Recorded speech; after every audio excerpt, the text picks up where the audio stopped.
I see you found our little hiding spot in the universe. Don't get too comfortable. This is a place where you will find those with an experience that's out of this world, or possibly deep within your life. I welcome you to the Oracles with James Tyson. Lean forward and listen. We will pull you into a supernatural journey with guests from around the world, each one experiencing some of the most extraordinary phenomena this wee planet has to offer. Now, here are the Oracles with James Tyson. Thank you, Liam, and thank you, listener, for tuning into this episode of the Oracles with James Tyson. It is I, James Tyson, and today I bring you all the way from the UK, Gary Markwick. He is an internationally renowned palmist and psychic who has been using his talent for must be over 20 years now, although it really goes back to his childhood. And his family were well known in the UK during the 1950s for performing act with and on the BBC and a lot of local theaters throughout the UK. They were all into mind reading, escapology, illusionists, and palmistry.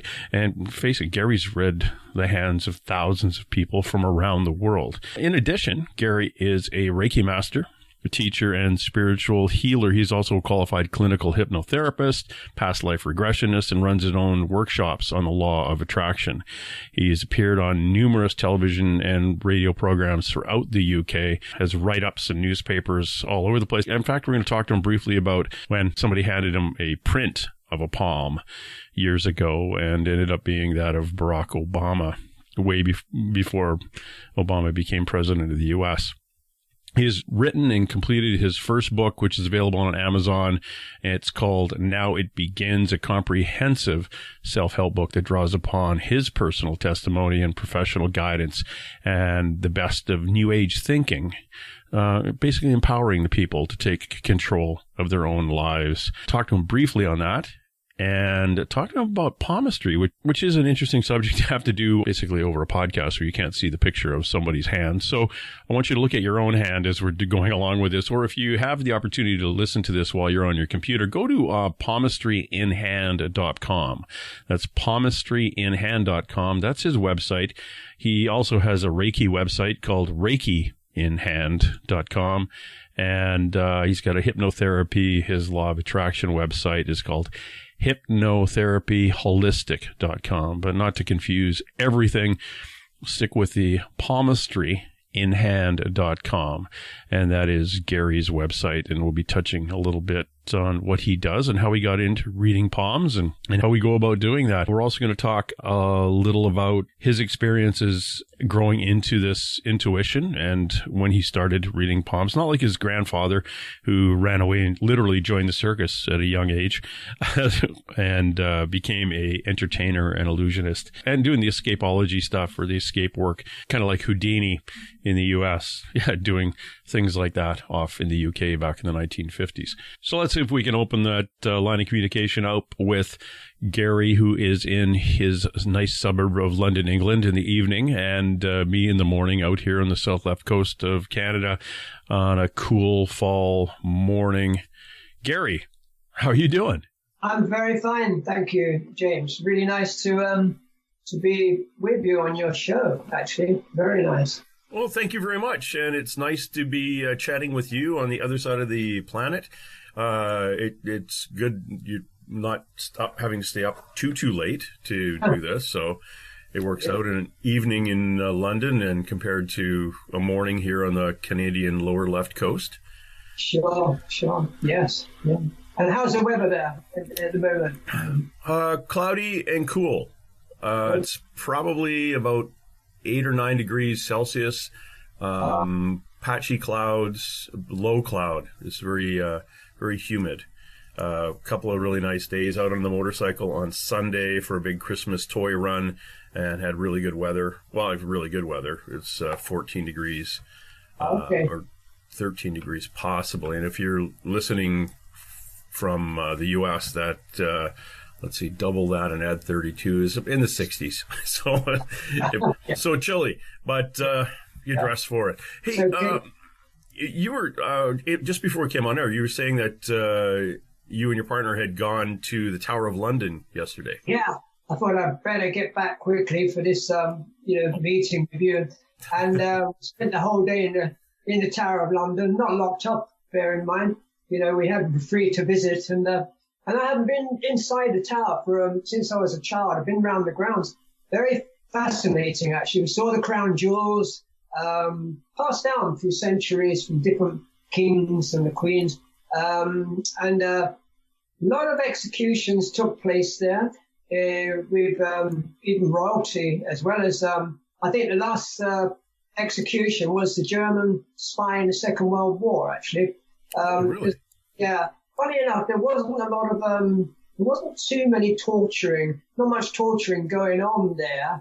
Apparently in England, which I think there would have been a lot around these times, but I think the majority of tortures and executions were in the 20th, or rather than tortures, executions in the 20th century. Going back years. Quite amazing, isn't that, really? Yeah. Totally. And you have the Bloody Tower, the White Tower. I'm not a historian, but it's very interesting. 1,000 years, 1066, William the Conqueror began to build the Tower of London, and it goes back a lot of history there. Very, very interesting. A lot of winding stairs, stone stairs, and very narrow sort of passageways. Well, I want to get over to the UK. I want to, I have a thing on my podcast where if people donate $3 a month, I draw names every month. On the 15th, I draw for a psychic reading, a past life regression, and another person will get a astrological chart. When I get up to a bigger amount, I only open it up for 3,500 people, which is actually a lot of money. So what I'll do is I'll draw names and I'll send people to the UK to do paranormal investigations and paranormal tours. That's great. That's fantastic. Because I'm retired and I don't need the money. I don't have a mortgage, but I like to travel. Yeah. So if I get the money comes in, then I'll draw some names and we'll go over. And actually, one of the things we're going to be doing is I just talked to a television or a film producer, and if I draw a name and that person, like, it brings their spouse and they like ghosts, and well, I'll take them over to the UK and with some of the UK paranormal groups that I know, and we'll actually film an episode. I'll do an hour show, TV show or YouTube show of a paranormal investigation at one of the historic sites. So it'll be a lot of fun. We can do that. That's great, because there's a lot of haunting going on in the past, from England, London, all over the place. Castles. It's even, when somebody wants to build or upgrade a road, you dig down one extra layer in a road, and you'll find all of a sudden you've got 30 graves, and you dig down below them and you've got like a Roman floor from a mansion somewhere back. It was like, what the heck? You're just one big archaeological dig. Yeah. Especially London, actually. London's got a lot of, there's still a lot of buried treasures, buried Roman, it's still underneath these buildings that haven't been excavated and a lot of stuff now. Yeah, it's amazing. And I was watching a TV series at one time where the guys were going along the riverbed at low tide with metal detectors, and they were finding, stuff that was relatively modern, but they were finding pieces of jewelry that went back to the 15, 16, 1700s just on the riverbed. There's a program called The Mudmen, two guys, and they do that on the River Thames. They pick up even smaller objects, and they'll describe what it was, and that you may not have a clue, but a historian will say, yes, this was for use. This was the nail that was used for the coffin, and blah blah. It's fascinating, or stuff that they perceived may have accidentally ended up going down the loo at one time, or an outhouse, fell into an outhouse and ended up kind of going onto the gravel bed shores of the Thames. Yes. So that was this interesting conversation, but let's talk about you. Yeah. You've been doing palmistry for, and for those who are playing along at home, please go to Gary's website at palmistryinhand.com. That's palmistryinhand.com, and read a little bit about his background and what he's been up to. But you've been doing this since you're quite small. Well, the fact is, James, I mean, my grandfather and mother were quite well known in the 1950s, actually. And when they were at home, when my grandfather was at home, he would always test me with, from the age of about 5 or 6 years old, with side cards that he's painted, these special cards, or a pack of playing cards, and he'd hold them up and he'd test me, every one of them, what's behind that. Now, I never really learned palmistry from them. My mother and grandfather did it. They did this, but and especially when he retired, because they were into mind reading and escapology, other things. I was always fascinated, and I watched them. And when he retired, he did all the race courses, the festivals, and I was always watching them. But they never teach me anything. My mother, apparently, which I didn't realise till later on, only knew 3 lines on the hand. My grandfather always studied many things, and he left home when he was 12 from Scotland and joined the circus, and that. And he never had any education, and that. And he taught himself everything. But for me, it was kind of the same. Even though I had that family background on the whatever you like to call it, on the esoteric side, I taught myself palmistry, and I spent many years traveling the world, in India, giving people readings, and as soon as you mention palmistry, the hand comes up. I remember going into hotels, put the cases down on the rucksack, and the hand will come out when they hear something like that. Wherever you are, it doesn't matter where you are. I was at a wedding and the hands come out. So over the years, I spent really 20 years, 30 years, 20 years professionally doing it since that time. 30 years, maybe more, studying it and working with it, and partly psychic intuition as well, and working with the whole thing, really. Well, I was going to ask you that when reading a palm, here's my layman's idea of palm reading. You're looking at something that exists physically and is solid and is not moving, and has a number of lines on it. As I'm looking at my palm right now, and they don't really change as you're looking at them.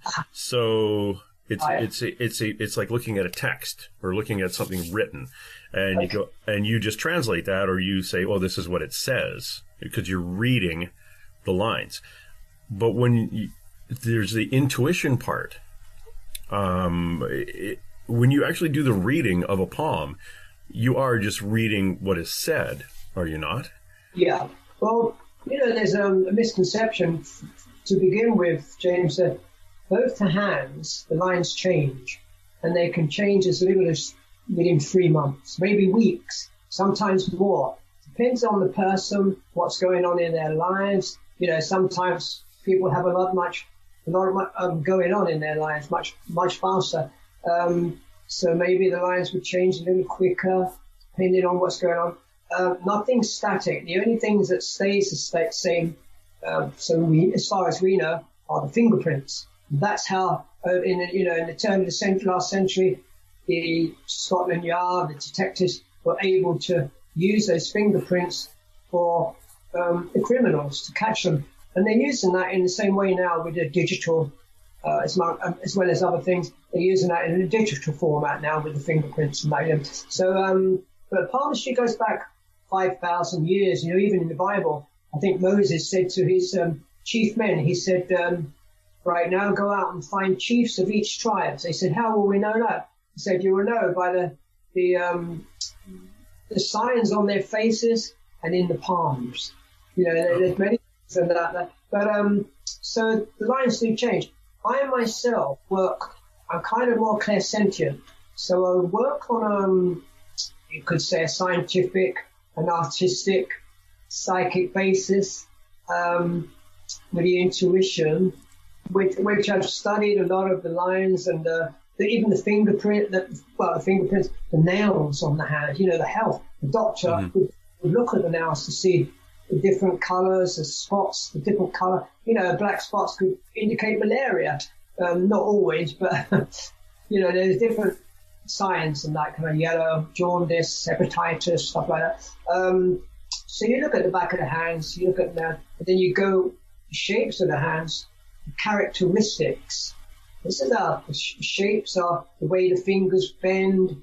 The long palm, the short fingers, short palm, long fingers. They can all have relevance to the characteristics, personality of that person. So when you I always look at it to we could say the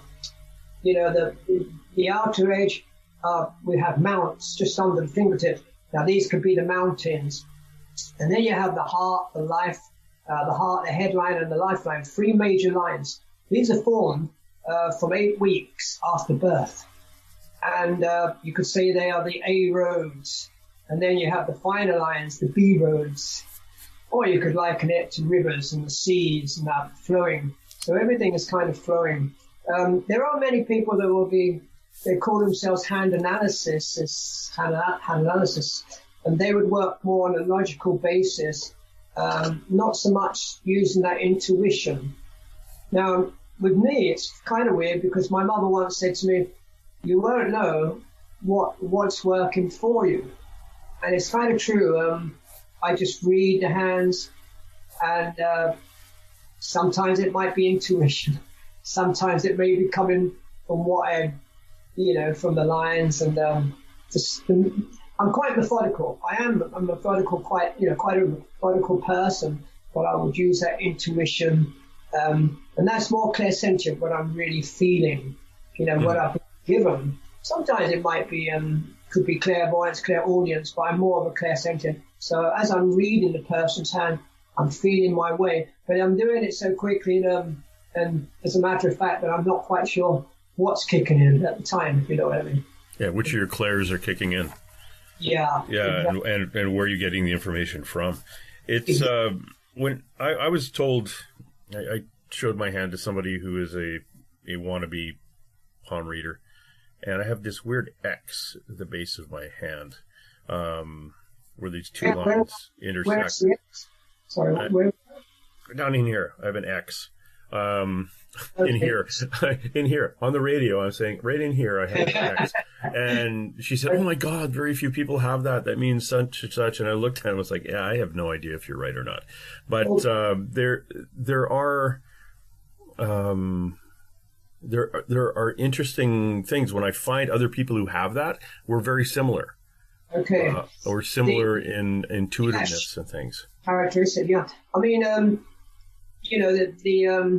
the cameras these days, I don't know if they've got a sort of blockage on the infrared, but it's very hard when people hold up their hands and see what's going. But when you have at the base of the lifeline, when it goes right down the bottom and it crosses over like that, it's usually a person that goes away from home, can be adventurous, and then they return.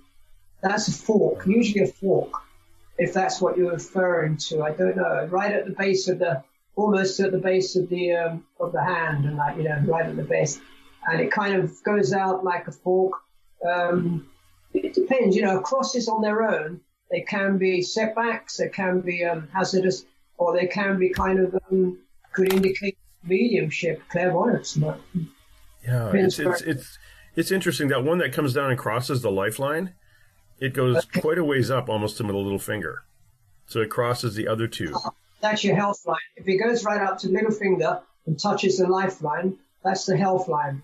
A line that runs to the little finger and it goes down to the lifeline, that's the health line. I'm sure you're in good health, and it's like. We'll see how long if I make it through the entire interview. You're saying your grandparents. Were grandfather and grandmother. Sorry, my mother and grandfather. My mother. Your mother and your grandfather were actually quite popular in the UK in doing things were escapism, escape artists, and Was it your mother who did more of the intuitive readings and clairvoyance? So, yeah. Well, it started off, my grandfather. I mean, on my website, I've got kind of early pictures, early photographs of him in America, leaving. I don't think he did much. He was born in Edinburgh, but I don't think he did a lot in Edinburgh. He came to London and he did his early work and his traveling road shows and stuff like that. And he was a magician and he was a member of the Magic Circle as well, But he started off with escapology, I suppose. He was the British Houdini in England, in the UK. He was the British Houdini. And I suppose after breaking a few bones and things like that and getting older, then he developed this mind reading. Now, the mind reading, this is in the 1950s. Not very, no one was doing this kind of thing. But the mind reading was a very sophisticated code. Now, my mother was very clairvoyant, and I think my grandfather was, but he developed this sophisticated code that my mother would sit in front of the, in an audience on the stage. They topped all the theatres around the country, England, Ireland, West. And my mother would be blindfolded. She was 14 when she went on stage. And my grandfather would go in the audience, ask her to reveal the name, say, like, of a person's driving license and the number of the driving license. And she would read it out, from his name and maybe the license number. Many things like that. That was a code, but she became quite clairvoyant. Before my mother was on stage, he had a son, my grandfather, my Uncle Roy, and he predicted his own death at the age of 15, just before he was going on stage at the Royal Worcester Theatre.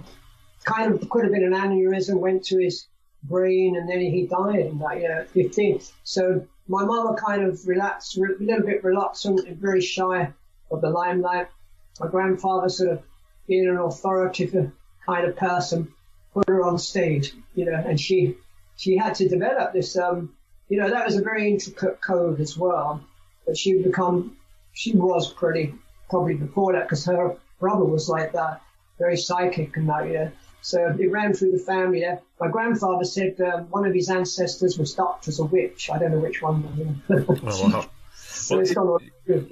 When you say a code, is that when you say she had to learn the code? Was that because it was an actual show that he would say something and it would give her the information, and then she would be able to? So it wasn't really the working on her intuitive abilities.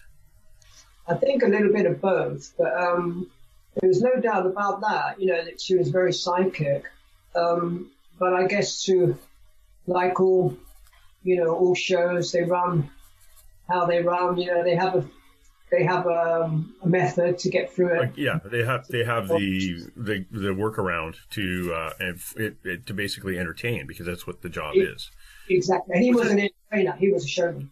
Yeah. So there was I found a video clip online of a 18-year-old being buried in a box. Was that her?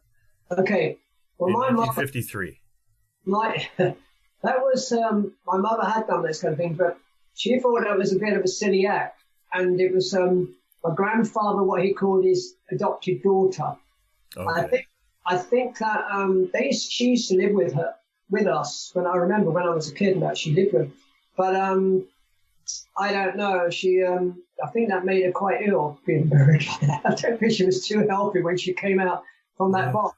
That was like with a BBC recording it, and she went right under, 6 foot under. She was only, as you say, 18 years old. It must have. If you look at the Pape News, that's on my website. She'll come out very disorientated how she comes out. Yeah. Of that but box. it was fascinating.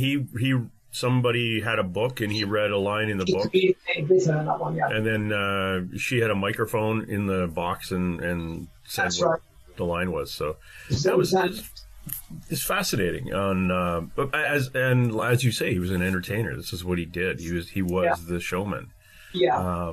But what I find interesting is you have the showman side of things, and all of a sudden you do have the intuitiveness that is there, that opens up. And specifically with your mother.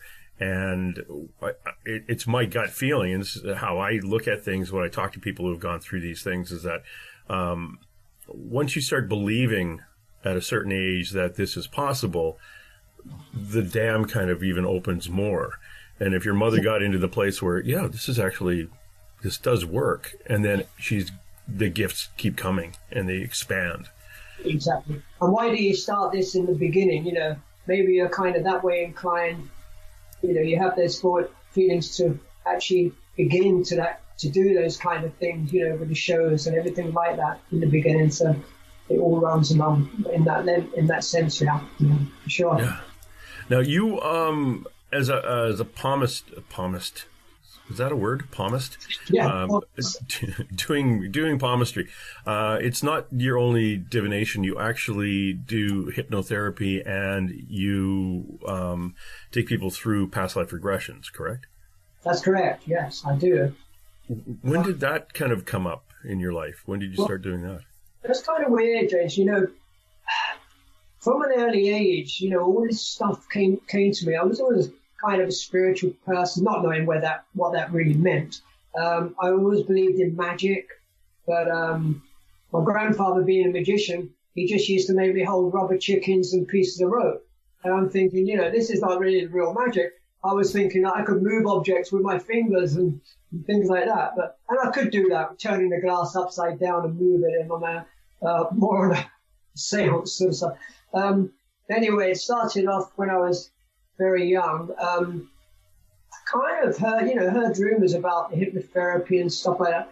But to be quite honest, I spent about 10 years looking for the right teacher to teach me hypnotherapy. And I've been through a couple of others, and I really, I'm the kind of person that I have to trial and error with me. I have to really feel it and get things working. I want to give my best when I'm giving it to people like the palmistry, really. So I spent many years looking and I found a good teacher on a personal basis, one-to-one, and I learned the hypnotherapy.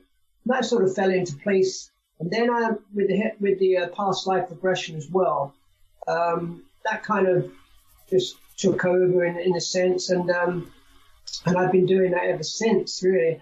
I wouldn't say I'm not so busy with past life. I do see people all the time.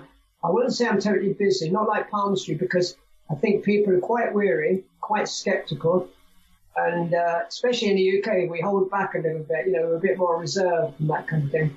I've seen many people over the years and that, but it's an interesting thing, past lives and that. Maybe for years I kind of believed. Did I believe? Did I not believe?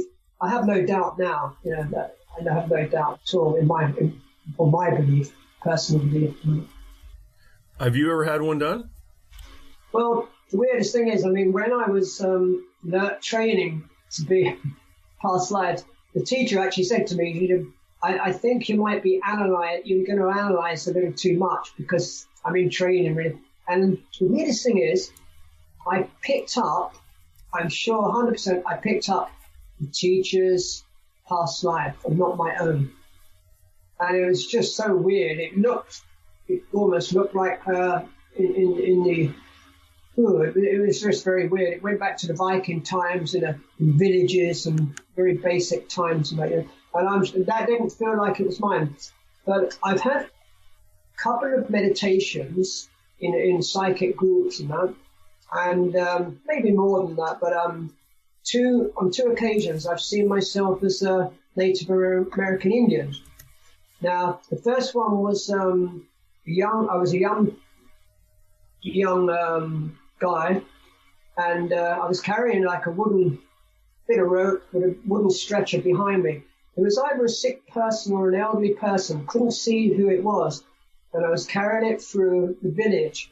And all the teepees had been burned down, but there was nobody else around. Now, whether they fled, from the U.S. cavalry or not, and I was carrying it through. And another time, I saw myself with a colt, young horse and that, pony, young horse, brown and cream, and I was running away from the government and that, as a Native American Indian. and I jumped over this kind of, I don't know how high it was, like a cliff, into the water. And it was also clear. And seeing if the horse was okay, which looked fine, we got up in the very shallow water and we walked on through this kind of crevice and that. And we walked on the ravine and we carried on walking down. There was another time, I was about, gosh, I must have been about 21 years old too. And I saw this friend actually said to me, he said, make the room dark. He said, put a candle in front of you, light the candle. He said, get a mirror in front of you, prop up the mirror, put a cross, draw a cross on the mirror, small mirror. So you have the cross just there, the candle's in front of you, and focus on the mirror in a dark room with the tip of your nose on the candle, on the tip of the candle, and just stare at that. And it was very weird because I must have seen about 7 or 8, maybe 10 faces for all the ages. A pirate, 17th century woman, a man, and it just went on and on. It was really strange. I've never been able to do that since. Oh man, now I want to do it. One more time, but I haven't done it a lot, you know. So. Oh, that is interesting. It's also, you know, people. Yeah, I was gifted somebody made a scry frame for me, and it's basically it's glass in a frame, and it's all black, and scrying board or something. Yeah. So, and I said, oh, this is really great. I should try it. And it's in my room, and I've never used it. But every so often I see it and think, oh, I should try that too. But the mirror with the candle, that would be interesting. Have you had any past life experience yourself? I had one regression that had me, because I was fascinated with aircraft from the Second World War. And I seem to know an awful lot about it. And my father was a gunner in a B-25 Mitchell bomber that flew from the UK or Britain into France. Wow. And my joke was my dad never actually, was at war against the Germans. He used to bomb the French. But their missions were all the V1 and the V2 excavations along the coast. And his last mission was 11:20 p.m. on D-Day, so that night, on a town called Villers-Bocage, and then he went off to be a trainer. I trained other people after that, but thinking back, he never talked to me about the war because he didn't like to talk about it. But I used to know everything about aircraft, and yes, I did grow up around those old 60s, 70s TV shows where a lot of World War II airplanes, but I could tell you what the inside of them looked like. That's amazing because it's fun. Sorry, carry on. Yeah. So I did the past life regression, and it seemed to take about 20 minutes, but it was actually 3 hours. And it took about a long time to get hypnotized, and then after that, it was a 2-hour thing. And it was fascinating in hindsight, looking back, because I saw myself over top of a burning city flying. The plane pulled up. I could see the airframe of the windows, or the frame around the windows of the aircraft, and then I saw just the tail of it as it landed on a grassy field at sunrise. I hopped out of the plane. I was wearing kind of a lime green flight suit, baggy lime green flight suit with a yellow vest, like a life vest. A truck picked us up. I was smoking heavy. I had blonde hair. And then we got back to where the debriefing was, and we were all bitching and complaining because our officers were too late. And we'd been up all night, and why, we want to get some sleep. Well, I was in the Luftwaffe. Wow, really? Yeah. So while my dad was flying from France from Britain to France to bomb, I was going from France over to bomb the UK. So yeah, it was way more detailed than that. I actually found the town Freiburg where I was from. I died after the war of respiratory problems due to smoking too much, which is why I can't be around cigarette smoke right now. It really bothers me. And now I go, oh, I've kind of joined those two things together. That's why, because that's killed me in my other life. And I'm just upset because I don't have the hair that I had in that life. But, yeah, but that was one of them, and the other one was more of I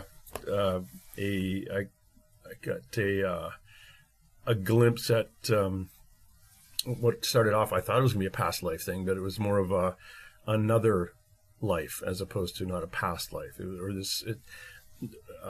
We determined that my higher self is my spirit guide, right? And it's an ET.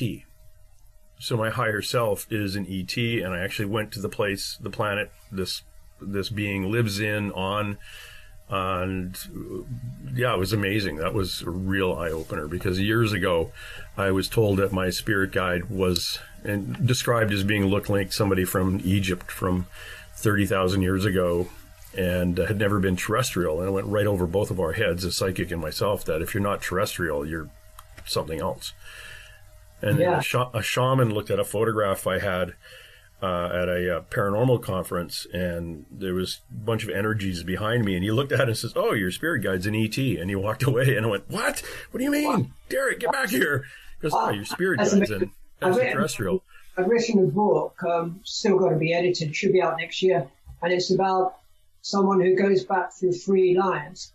And during 3 lives, she actually meets this other person, but he's not from this planet. He's from somewhere else, and he guides her all the way. And it's quite an interesting journey. It goes way back to the biblical times, and a lot of factual things in it. And but it's and it connects with the different planets and everything like that. Quite an interesting journey, really.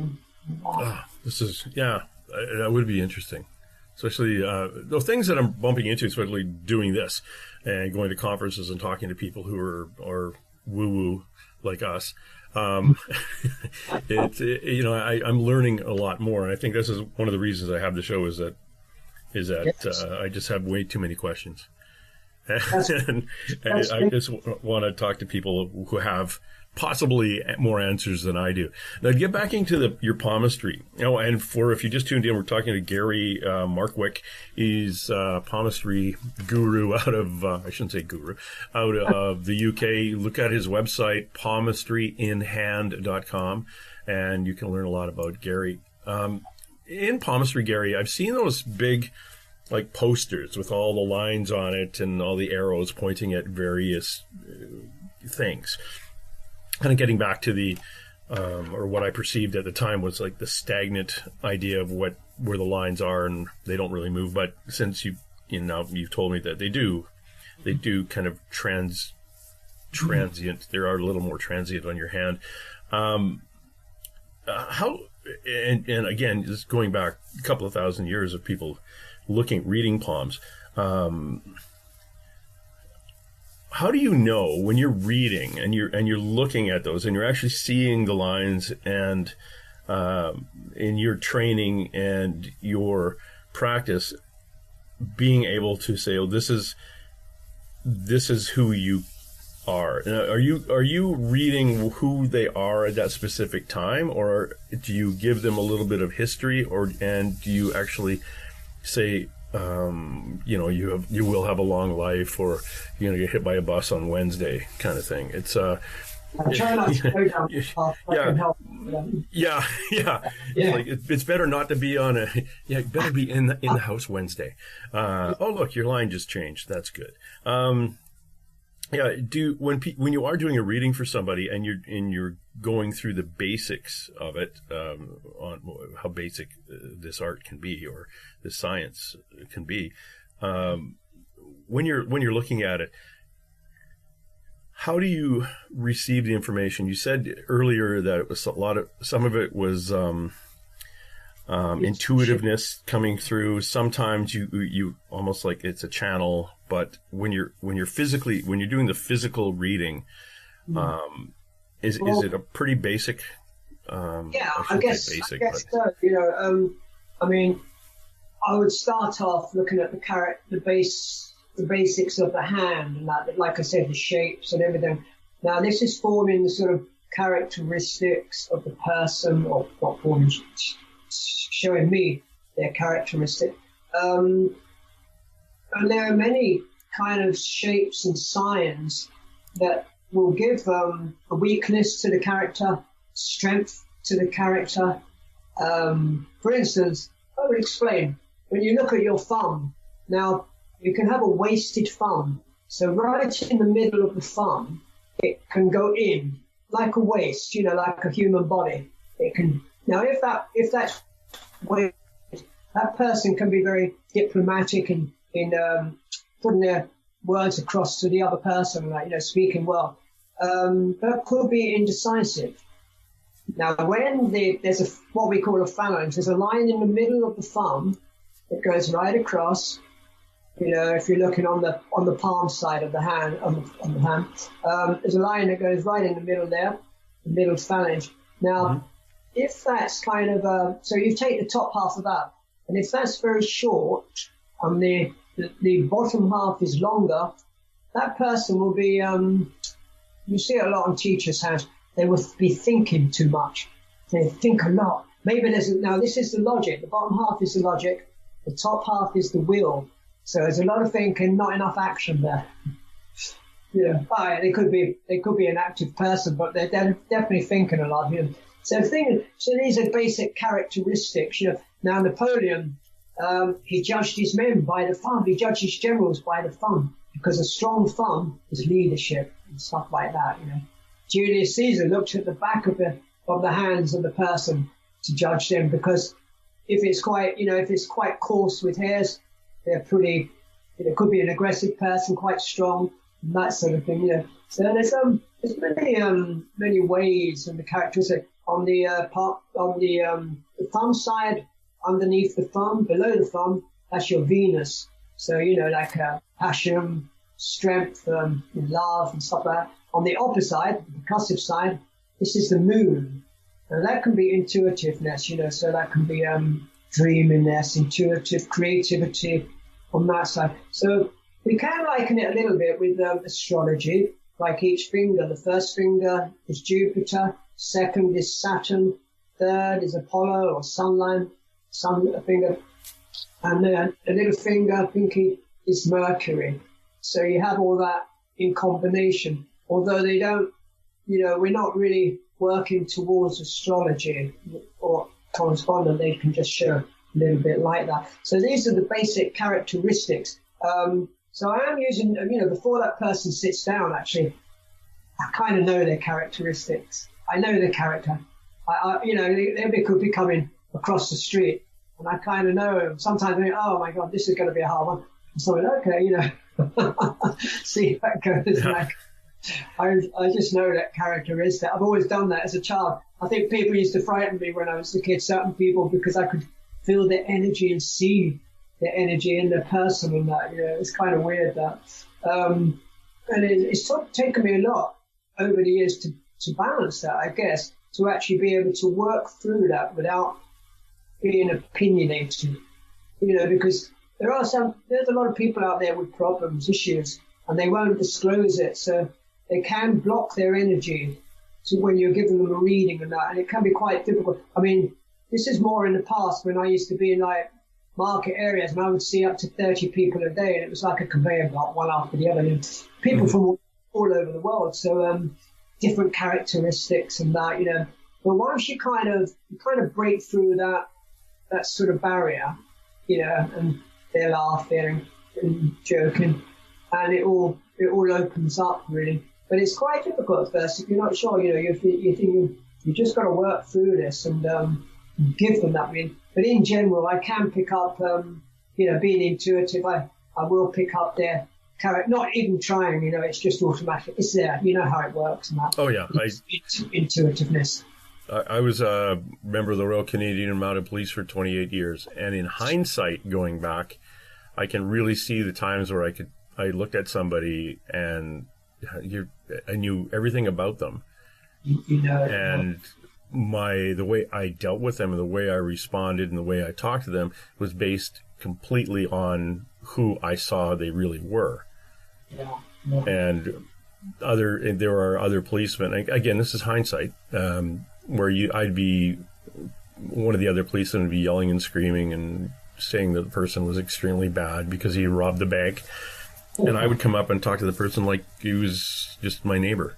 And everything would calm down. And yeah, he did rob the bank, but it wasn't that he was a bad person. He had a drug addiction issue. And that challenge got him into a place where he needed to have money. And it wasn't like he robbed the bank, shooting the place up. He passed the note and walked out. Did he do something against the law? Sure. But was he a bad human being? No.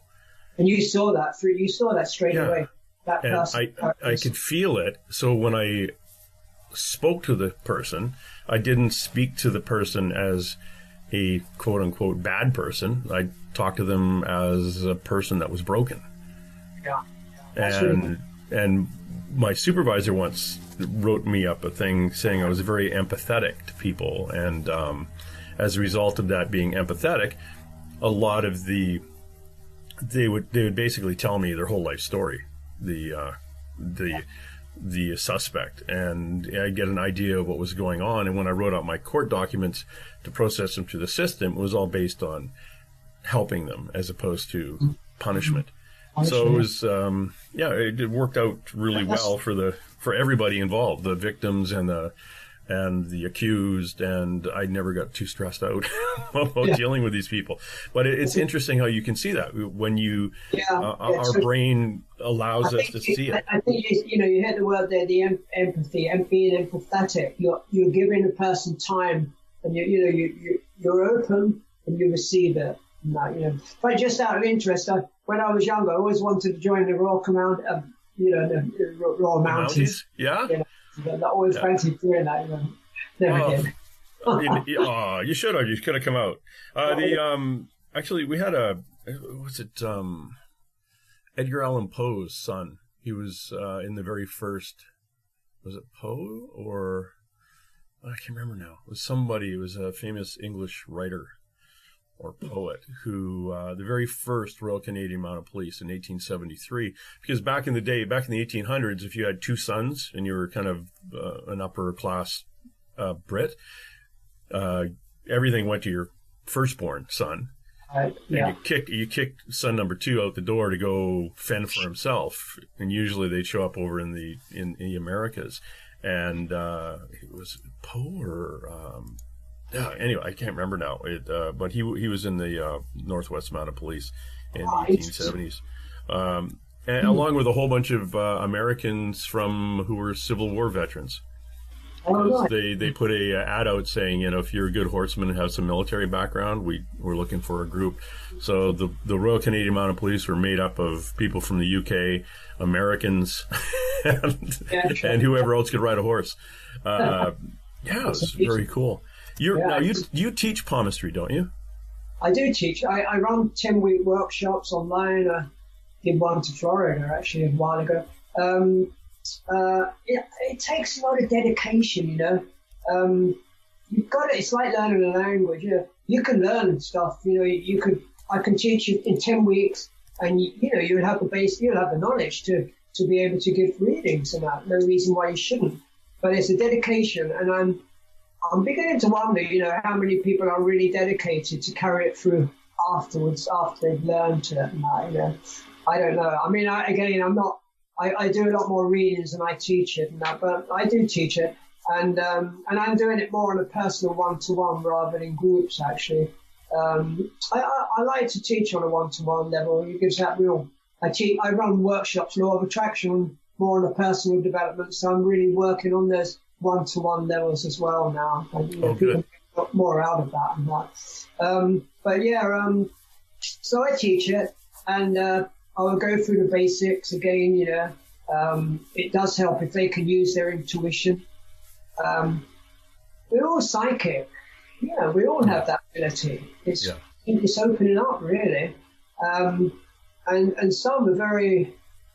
Funny enough, I just told a young girl, well, reasonably young. She was a filmmaker, actually, and we did an exchange. And she built 3 websites for me. I said, okay, we'll do an exchange. And I taught her palmistry. And she was so quick. She was so Indian girl. And I think her father did a little bit of dabbling on the palmistry years ago. But so quick to pick it up. That was just like that. She was taking it all in. Had a good memory as well. It does help to have memory because, we go through there's a lot of stuff there. There's a lot of things to get through and like, you know, to learn. Oh. Yeah, and that's why it's way too complicated for me. My memory is no good. That's why I said this. It was Poe's kid, but it was actually Francis Jeffrey Dickens. It was Charles Dickens' son, his third son. So he was in the Northwest Mounted Police for about 12 years, I think. Wow, I didn't know. He lived maybe for a short time, but he lived not far from where I am now, where I live. You know, when you're out, just go say hi. No, just drop by and say hi. You don't know me, but well, Dickens' house. It's a museum. It's isn't it still in existence? That house? Well, the one in Highgate, North London, is there, but I don't know. He lived in different places, didn't he? So that would have just been one of them. I don't know about the others, and that he lived in a few places, I think. And I can't remember where he was born. Do you know where he was born? Whereabouts? Charles Dickens. No, I don't. Somewhere in London, but he did a lot of work, didn't he? I like it. Yeah. He couldn't he couldn't stay in one location long enough, but I guess, you know, of no fixed abode. We're talking to Gary Markwick. He is a palmist and does past life regressions. He teaches palmistry. If you want to go check out his website at palmistryinhand.com, palmistryinhand.com. You do the courses for palmistry. Those are online? Yeah, sure. Yeah. Okay. Yeah. 10-week workshops online, no problem. And you can read palms online, correct? I do. I do quite a lot of that actually, all over the world, really, James. As long as they have to send in photographs of their palms. Yep. Usually, it's all on my website, but as long as they're clear, you know, I need to see them. I suppose it helps if you've got like, you know, if the lines are kind of in depth and that, but not always. You know, as long as those photos are clear, and I can read them and do a Skype reading, WhatsApp or whatever, you know, FaceTime, and sides are quite important because the sides of the hands are just underneath the little finger. That's where the relationships lie. The majority of people want to know about relationships, or especially women. Oh, so my open relationship line, did you say? No, hold on. That's it. Yeah, that's interesting. It's very complex. It's not complex to, you know, it's pretty simple on the lines on the hands. It's just, relationships can be complex. You know, it takes, when you have a career, it's just the person in question. Relationships, there's more than one person. And that's where it becomes confusing. And the weirdest thing is I've noticed these days, well, the majority of people I see, unfortunately, are unattached, young and old. And it seems to me that the whole world has become, more independent, more too busy to have time. There's a lot about, you know, on the online dating, they're meeting people and then they're going off and they haven't found the person yet. It's kind of strange, really. You know, but anyway, that's where the relationships lie, and the children lie on that palm there as well, on that part. Oh, that's very cool. So that's on the karate chop side of the hand, that under. Yeah, exactly. Just under that little finger. Okay. And I mean, I could say to you like a line, one of those lines, if it dips down, could be a disappointment. That, you know, or maybe the person outlives their partner. If it forks, that could be a separation or lack of interest. If there's a little line above it, it could mean that the person may be kind of just distant with that. It's growing distant, or they're still together. If you have, you know what? One day I saw that one of those lines, and it was like somebody had stabbed it with a pen or a little needle. It was bleeding, and I said to the person, when I got to that point, I said, "Is the relationship in any kind of trouble?" She said, "Yes, you could say that." It's kind of weird, you know. Yeah. I mean, it shows up like that. It's really strange. Or it could get really, like it's red hot. Like, you know, it's kind of very strange. Islands, what we call islands, they look a bit like a rugby ball, kind of oval shape. they're all setbacks. In any part of the hand, so they can show setbacks, crosses, breaks in certain parts, and that, anything like that. It can disturb relationships in different ways, and it doesn't always have to be on the relationship line. It could be on the heart line, which the major line, which sits underneath the fingers, all the fingers. That's your heart line. I've got this weird. This is another one of the weird crosses I have on mine. It's that if you're looking at the palm, there's that primary line, the first line, the top line, the second line, and then there's the lifeline. Yeah. Heart, head, life. What was the second one called? Heart, head line. That's your mentality, the way you think. The heart, head line. And the second line down has a weird cross, and the cross is right under my middle finger, right in the center of my palm. Okay, so did anything in the center of the palm? That can be clairvoyant, that can be psychic. Yeah, and that's the one that my friends said that was very rare. That can be, it is. That's strong psychic abilities, mediumship, and anything like that. That's pretty good, that one. Oh, cool. Very, very good. Yeah, that's great to have that. Well, you are that person, aren't you? Yeah, pretty much. It's just taken a long time. Now and for my listener, what I'm doing is I'm making it. I'm drawing on my hand with a pen and holding it up. So now you can see the crossies here. Yeah, I can. What's that line? It's that weird cross right in the middle there. So I'm holding it up to the camera on the Skype. Lift it up. Yeah. Okay. Yeah, so I've got that, and ignore all the other squiggles at the bottom, but I'm just trying to emphasize where it was. Sure. I mean, a cross should always be on its own, and that, but that's fine. That's pretty good anyway. That just enhances your abilities and show that's true to who you are, really. It's funny. It's like as we're talking, I'm just constantly looking at my hands now, and I'm going to be focused on everything. I'm like. Once you start looking, you'll find a lot of interesting stuff come up there. Yeah, you do your so. I was reading somewhere that somebody showed you an actual palm print and had you do a reading from a print of somebody, and who ended up being quite famous later on. And it was Barack Obama. Oh, right, okay, yeah. I mean. The News of the World newspaper, they're defunct now, and actually they're going into trouble on it. But for 100 odd years, they were about the News of the World were quite big. And this journalist came to me and said, "Can you just get the paper he gave me was about? Well, it was very small. It was just there was a palm on it. I could hardly see the texture. It wasn't very clear. Anyway, he gave me that. He said, "Could you read this?" And I said, yeah, well, I do my best. Usually I read both hands. There was only one little piece of paper there. And I said to him, I said, this guy, first, something happened in his early 20s. I don't know, I said, I think he'd reached his peak when he was about 48.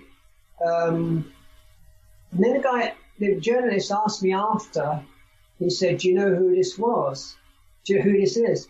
And I said, no, I don't actually. It could have been anyone. To be quite honest, I thought it was a labourer because he had calluses so strong on his hands, and I thought it was someone digging up roads and that kind of thing. Anyway, so and I just said, no, is it a politician? He said, yeah. Do you know who it is? And I said, is it Gordon Brown? Now the funny thing is, but the weirdest thing is, on that day, Barack Obama was with Gordon Brown, our Prime Minister at the time, on that day in London. And it was just before his presidential election and that kind of thing. And I said a few things. He said, yes, you were very accurate and that, yeah. But to be quite honest, it did not look like a president's hand. Whatever a president's hand looks like. I mean, now I'll give you an interesting thing here, actually, James. You know where I've told you there's the heart and the headline on the hand? Yep. Now, some people have one line. So you've got all the mixed emotions, the mentality into one. You don't have the two lines, you just got one going right across. Now, that's called a simian line. And I've seen a few people with that. I've seen quite a few people with this. They can be very obsessive, intelligent, getting what they want, and sometimes they're not always looking out for others. They're going to achieve what they want. You know what I mean? They're quite head first, think later. Robert De Niro, Meghan Markle, Hillary Clinton, Tony Blair, they've all got this marking. Tony Blair had it on both his hands, and I think Hillary Clinton as well. So you can see this kind of the energy there, you know, head first. Focus, yeah. And a lot of people, there are many people that have that one line, and it's they need to step back sometimes and relax, you know, because they're just full on, they're head on there, you know. It's interesting, you know, certain markings like that can come up and that. Yeah, it's interesting when you were talking, when you saw the calluses and you thought, well, this is going to be a laborer, and it kind of teaches us or reminds us not to be polluted with what you see, but go with what you feel. And you know, like amateur palmists. Now, I've seen so many people that say, "Oh, I went into a pub and the person's told me I'm going to die," you know, because they've learned a little bit of palmistry. And then, whoa, you've got a short lifeline, you're going to die. And that's a classic thing. I hear that. I've heard it so many times that it frightens people, especially if they're young. You've got to be very careful what you see them.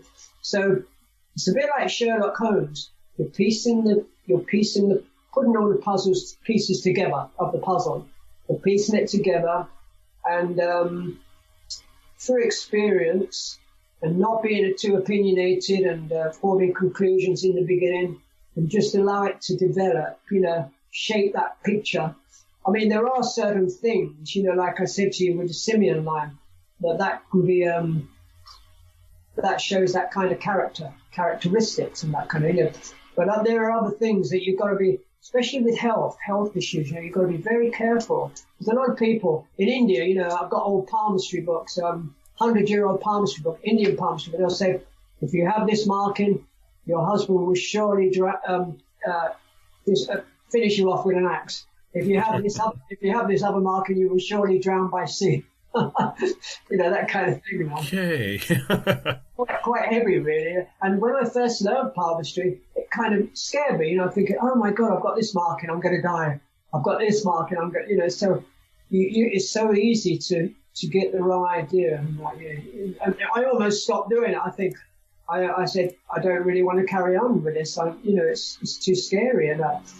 But I carried it on, and, you know, you can create a balance. The most important thing, end of a reading, if I give a reading, the end of that reading, the person should, and it's not that I'm holding back or anything particular, but the person should go away, the client should be able to go away and feel good about themselves, you know? Yeah.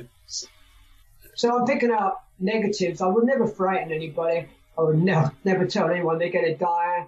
If there was some health issues that I saw on the hand, I said, have you had any problems in this area? No. Well, okay, that's fine. Maybe there's nothing there, but might be good to get it checked out or keep monitoring something like that, you know. But you've got to be very careful, because especially young people, you know, you can put it into their heads and stuff like that. Yeah. One woman come to me once, this was years ago, and she said, my mother went to somebody, she couldn't remember who it was, whether it was a palmist or a tarot reader, clairvoyant, and the person told her she was going to die at 32 years old. She died at 32 years old. Now, whether that is a self-fulfilling prophecy, you bring it, you know, you put it into your mind, or whether the clairvoyant did really see it, it's a fine line, that one, you know. Well, that's a friend of mine, Mariad Morgan, who's a psychic and who is was a psychic to politicians in the U.S. and very famous people, still is. She will tell you the cause and the date of your death. Wow, that is amazing. And very, very wealthy one of the wealthiest families in the United States, if not the wealthiest. The matriarch of the family once asked her when her husband was going to die. And Marianne said, well, are you sure you want to know? And said, yes, I do want to know. And she said, well, 2 months from now, on this date, I have a heart attack in that room. And that upset the matriarch so much that she said, look, I don't want to even think about this anymore. You have to leave. Don't contact me. Well, sure enough, the fellow died. Exactly the date, the time, the location. And this lady had never told anybody else what Marianne had said. And after the funeral was over and the wake, and she happened to have all the family together, and said, if you guys ever want a psychic that's really good, get a hold of Marianne Morgan. But that was it. But to ask the question and to get the answer was psychologically devastating for the woman who asked the question. So you don't want to come up to a psychic. If you have a psychic and you say, I'm not feeling well, do you think I'm going to come out of this okay? A lot of times we will not have the opportunity,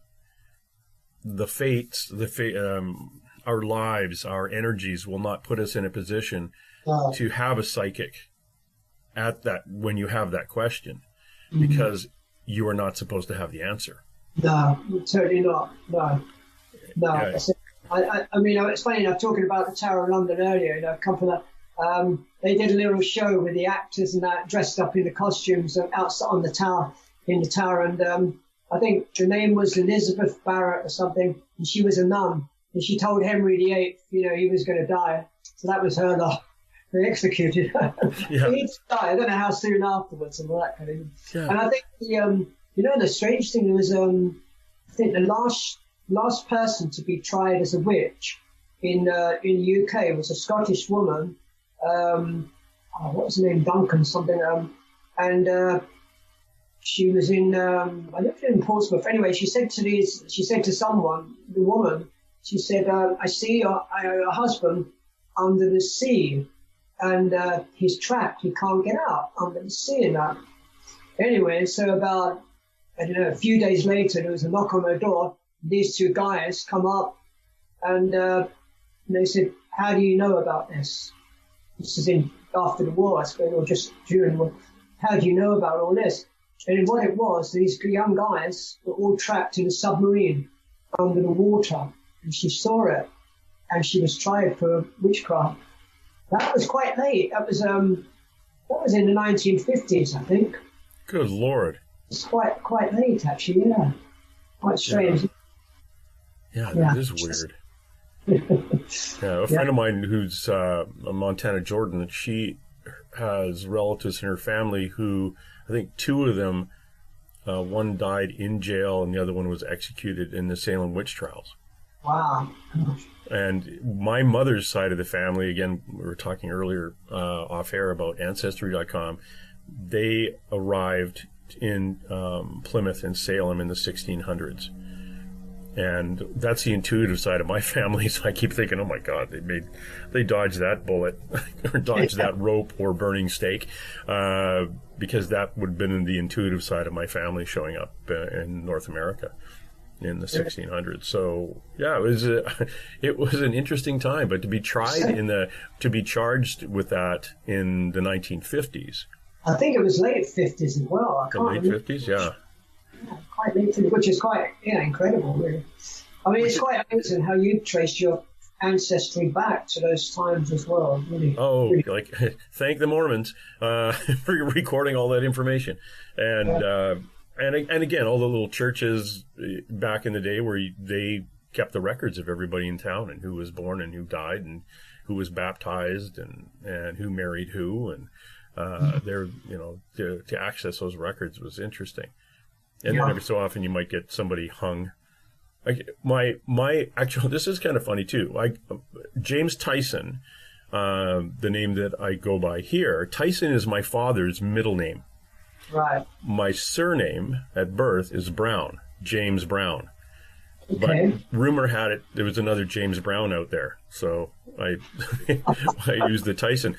I went back on the Brown side of the family in 1535. Wow. There was a whole family And my ancestor in that family's last name was Brown, but everybody else in the family, all the other sisters and brothers, last names were Frones, F-R-O-W-N-E-S, Frones. He was Brown because of a clerical error in the census in 1535. Right. Okay. So the reason my last name was Brown was a clerical error. That's great. And where does Frone come from? Is that originally British, English? It's an English, yeah, Frones. Well, it's hard to say because it was also, I kept going further back on that line, and I'm into France. Right, sure. And connected to all the Charleses, connected to Charles VII, I think was my 19th great-grandfather or something, or Charles VI. It goes all back to Charlemagne, Charles I. Then it was into royalty in Luxembourg, Denmark, and Spain. And then there was a weird branch of the family that kind of pittered off into Rome.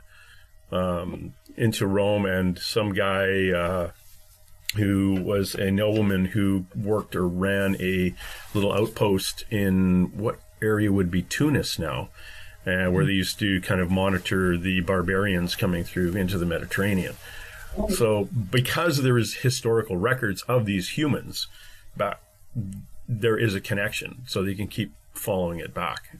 But when you get back that far, your family has branched so many directions, sure, yeah, and intermarried with so many different people. It's interesting to follow the line, but to have that person, would their DNA even be mine at that point? It's so watered down with hundreds of thousands of other people. It's kind of like saying we could all be direct descendants from Jesus. Oh, heck, or well, like you say, Charlemagne, with 4 wives and 8 kids each. We're all. It's like Genghis Khan, I think. Was it Genghis Khan or one of the Khans who basically, with 30% of some part of the world was connected, all genetically connected to him, because he was a prolificer, out running around, spreading the seed, as it were.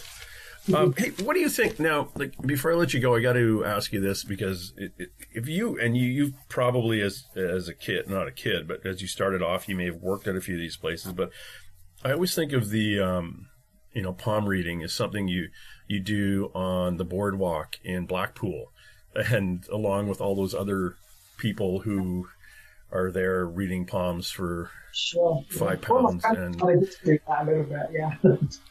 But, and those are multiple, like you could be the 3rd generation or 2nd or 3rd or 4th generation palm reader in a tent in Blackpool, but not really that intuitive.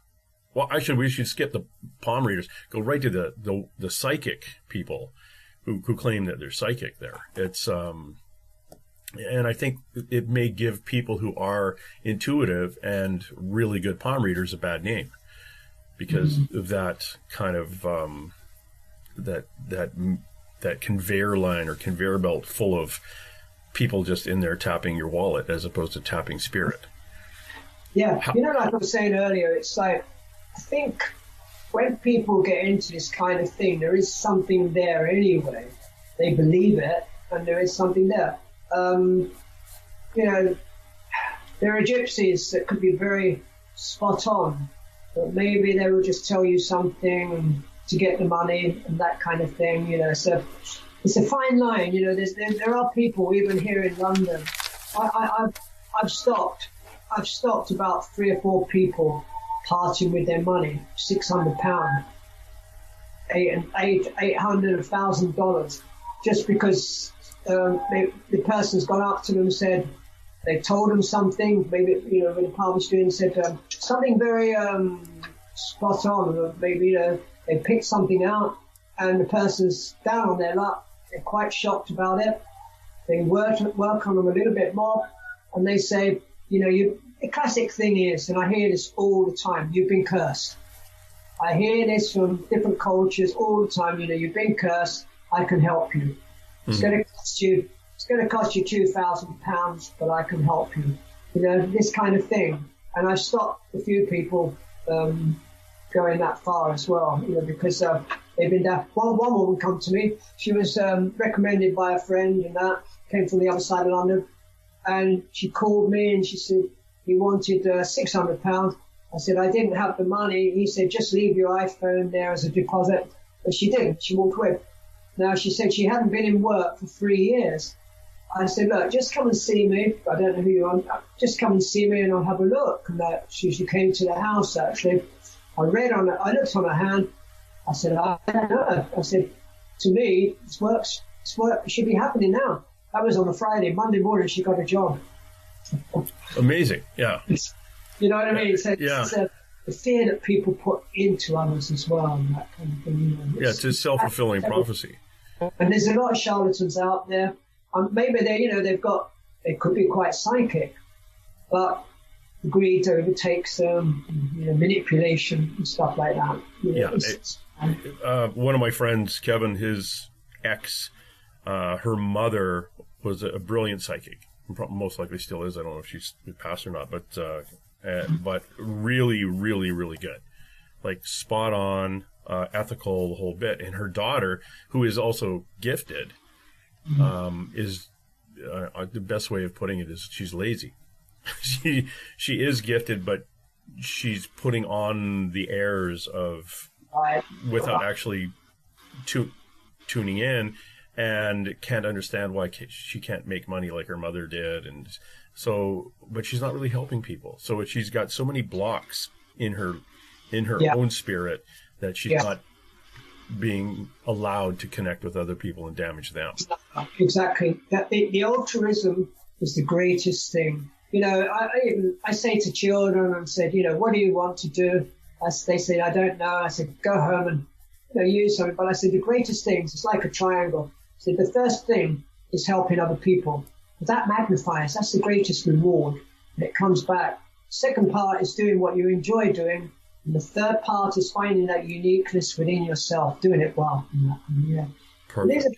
So that comes first. You don't sort of say, I want to become a palmist so I can make a lot of money. It's like, I spent 20 years in music with my partner, Denise, and I, singing and trying things. We played festivals, but it certainly wasn't for the money, because we probably spent $100,000 and made £100, I think. But you do it for your heart. You do it for your energy. I need to get it out to people, to share and that sort of thing. And so the listener knows too, you are an energy worker. You do Reiki. I teach Reiki as well. All levels of doing that. You also, your website for Reiki is reikiinhand.com. That's correct, yeah. There's a hypnotherapy website as well, with a past life on it. Hypnotherapyholistic.com. Say that one more time. Yeah, sure. Hypnotherapyholistic.com. Hypnotherapyholistic.com. And you also get into, on that website, you get into law of attraction, manifestation. That's right. And past lives are on that website as well. Law of attraction. I run those, like I said, on a personal one-day workshop, personal development, really. We go through about 25 levels of manifestation. At the end of the day, we do meditation, visualization. So really what I'm saying to people is, we work off all these blockages, our desires, the intentions, the beliefs, the letting go, the belief, the giving and receiving. Even though we're aware of them, we're bringing it to the conscious mind. I get them to write down things. I use NLP. And it's bringing it to the conscious mind to recognize it, so we can free ourselves from these things once they're in the conscious mind, from the unconscious mind. And then we focus on preferably, one or two major things, because you don't want to scatter your energy too much. So you're really narrowing it down to bring the things into your life to what you really want and that. And I found most people, they just want a comfortable life. They're not everyone so greedy. They just want most people, it's a relationship, very important, a good relationship with family and that kind of thing. And everything else that follows and that. But that can be quite powerful.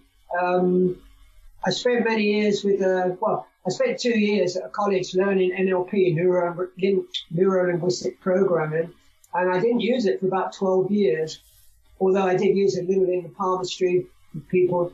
And then I wrote that workshop with the law of attraction. It all sort of worked together with that workshop and that, which is more or less the same thing, really.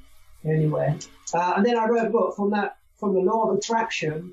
I wrote my first book, Now It Begins, and that's also, there's a lot of law of attraction in it, but spirituality, stories. And that's a very good book because I kept it very simple, and it was my first book, and I put everything into it. So it helped a lot of people individually around the world. My second book, The Adventures of the Great Marlin and the Blue Pearl, that was about my grandfather's adventures.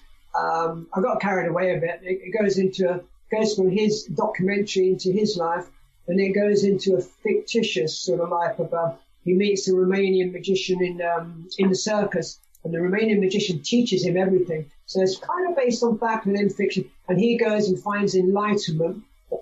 He ends up at Buddha's birthplace in Lumbini, Nepal. So he goes through this spiritual journey throughout India 100 years ago. Third book, one's coming out this week, actually, hopefully, and it's called a collaboration with myself and a friend, Isabella Dulac, and an old friend, and Denise, my partner. She's designed some of the photos and that. And this is collaborating, which has never been done before, as far as I know, collaborating the palms, everything like the lines, with the tarot card, with the major arcana tarot cards. That'll be an interest. That should be out sometime this week, next week, actually. I've got another book, which is Past Lives, that hasn't come out, and another one, which also hasn't come out, but that's in the future. I see the future, so it's all going to be good. Yeah, I'm always busy. Yeah. Now, I love to talk to you about the book Where It Begins, but I'm running out of time. Sure. Can you give my listener an idea of what is covered under Where It Begins? Well, it's the basic essence of the law of attraction. 10 easy steps, how we can really bring things into our lives. There's a lot of stories in it, a lot of wisdom, spirituality. I talk about Reiki healing. I guess it's kind of partly of my life journey as well, really, James, what I've been through and been able to share it. So I put it into this first book with photographs of different parts of the world and that.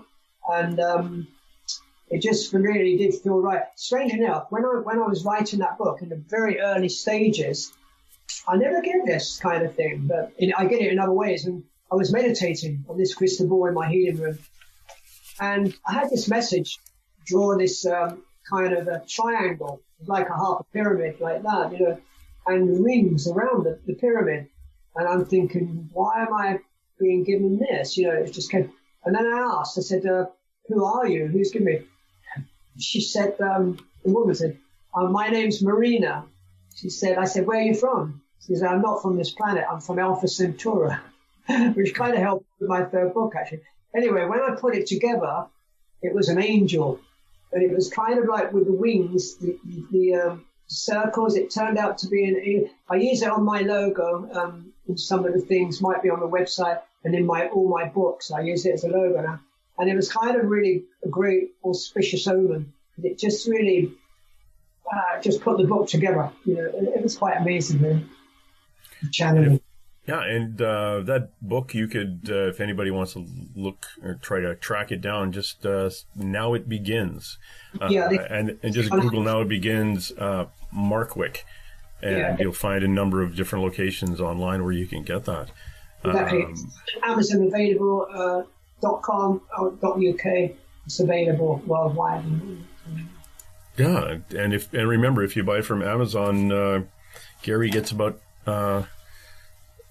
11 or 12 cents for every book that's sold on Amazon. Yeah, not a lot. Yeah, it's people are joining this lending library. I'm getting even less, probably less of that. Yeah. I don't know. Anyway, it's, as long as it goes out to people, that's the main thing. Yeah, and that's a good point, because a lot of times, the reason we write the book, not we per se, but you wrote the book, is to get it out there. Yeah. And to pass on a message. And a lot of times, I believe that it's important if you do get the book, it's because you were supposed to, and the message you receive from that book is specifically for you at that point of your life. And it's helped a lot of people individually. You know, I haven't sold thousands and thousands, but I've sold quite a few, and it's helped individual people. And, you know, sometimes they'll just open that book up and they'll get the message straight away, like for that day and that, you know. So many people have said that to me. And some people have read that book 4 or 5 times and that, so it's been a good one. I like to get that feedback from people. It's really nice. Really. I find that a lot of times if you gift a book like that to somebody, they'll look at it and say, okay, that's really nice, and they'll put it on a shelf.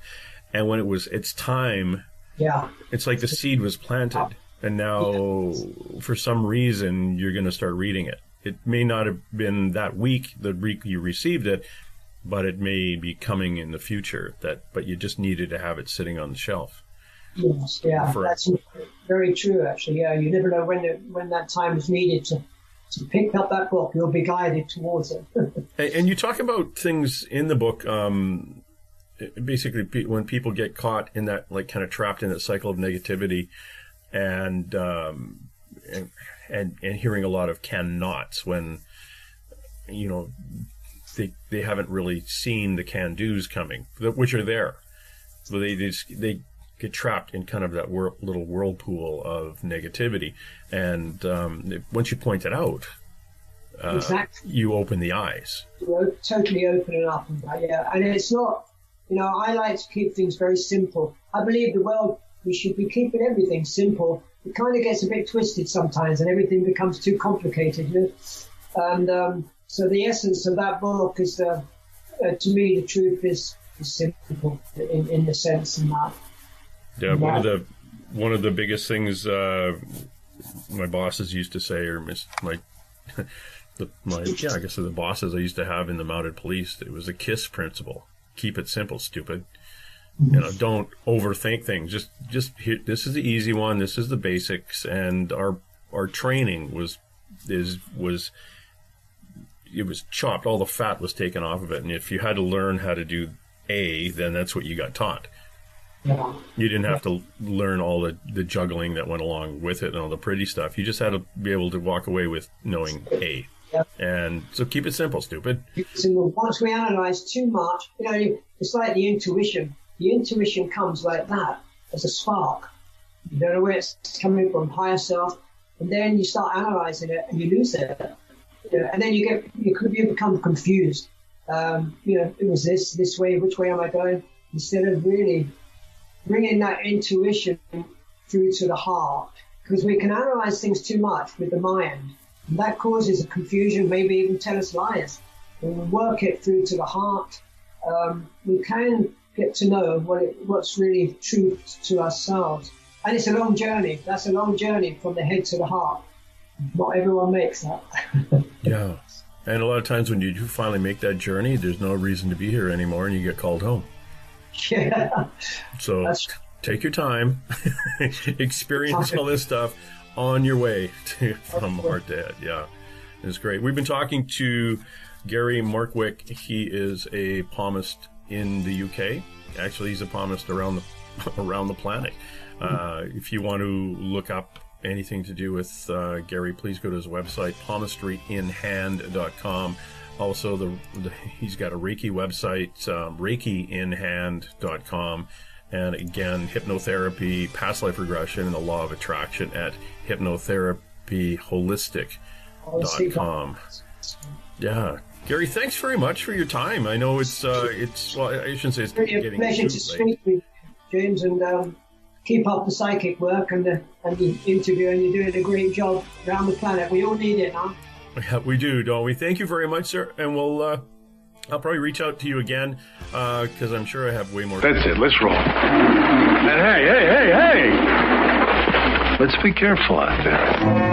Far over the snow, what are those voices? They sing as they go. What are those voices?